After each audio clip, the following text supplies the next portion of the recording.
4-month-old, it's a key time. One, does the kid have any social smile? First, what is a social smile? So the babies will start smiling if you smile at them, and the mother especially makes them comfortable. They'll smile back. Sometimes they'll even start smiling spontaneously in this age group when they're just happy and comfortable. They laugh a little bit. Sure. They should make eye contact. They should look at you, not around you, not the ceiling, at you sometimes, shouldn't they? Yeah, especially people that they recognize. And especially the mom or the people that are around them in their house. They'll want to look at them and be comforted by them at that age. There's a big push now that we should screen kids for autism. Mm-hmm. And I looked at videotape sometimes. I think it's a good idea. You should always videotape a kid at 2 months and 4 months. Sure. Looking for that eye contact. Doesn't mean your kid is a problem, but it's a good thing to look at to see if the kid has that social smile, spontaneous laughter, looks for the mother or the father. Right. Okay, that's very important. And the head lag is just about totally gone with just about every baby. Is that true? Yeah. By this point, you should be able to start sitting them up and holding them with support, and they should be able to hold their head up in that position. Some babies will start even being able to control their trunk and start sitting up. If you had a kid and they called you up, they're a little concerned about development, what would you be asking them? Say, because today we try to put kids in early intervention programs. Sure. What would you be looking for? Someone called you up and say, oh, look, I'm going to my pediatrician who's a little concerned. What questions would you ask do you think this kid should be maybe looked at?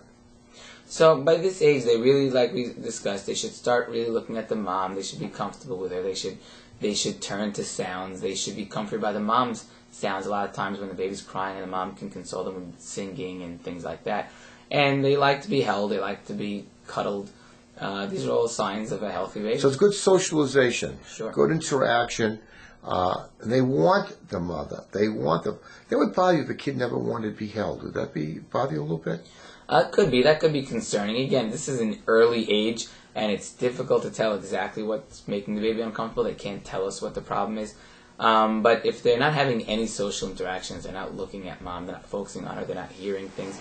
These are things that are concerning. We might do some tests and do some, make sure that things are going okay. And maybe, like you said, some early intervention to help build up their skills. Sometimes could just be the environment that they're in. They're not being stimulated enough, or they're not being comforted properly. And sometimes it's just some education where the mom can help with that. I'm on a different side of the fence as some of these early intervention people. I always like a developmental pediatrician or a pediatric neurologist to look at the kid, to say to me, we should refer the kid out. Because many times, early intervention, the evaluators are masters in social work. Right. And I don't say that they're bad, but they don't have the same background as we do.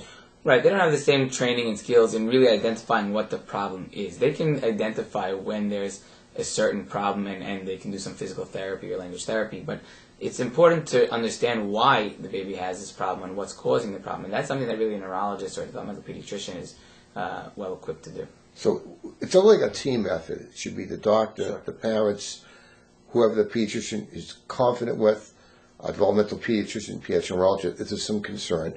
And we as fathers and grandfathers are very careful giving out bad news because we know what it really means. We don't want to hear it. So sometimes we're very delicate. We try to do it that way. But the truth is, if we get the kids early with some question marks, down the road, a lot of the kids seem to be a lot better off. Is that true? Yeah, sure. Especially in the children where it's just a matter of the proper treatment that they're getting or the proper environment. Then if that's an issue, just fixing that will fix the problem. If a child has a real problem that's not fixable, there's nothing, you'll still help them, but obviously not as much. But a lot of times we can help these children. And one of the most important things is communication by the neurologist and the pediatrician and the therapist, all communicating with each other and understanding exactly what's going on and all talking together.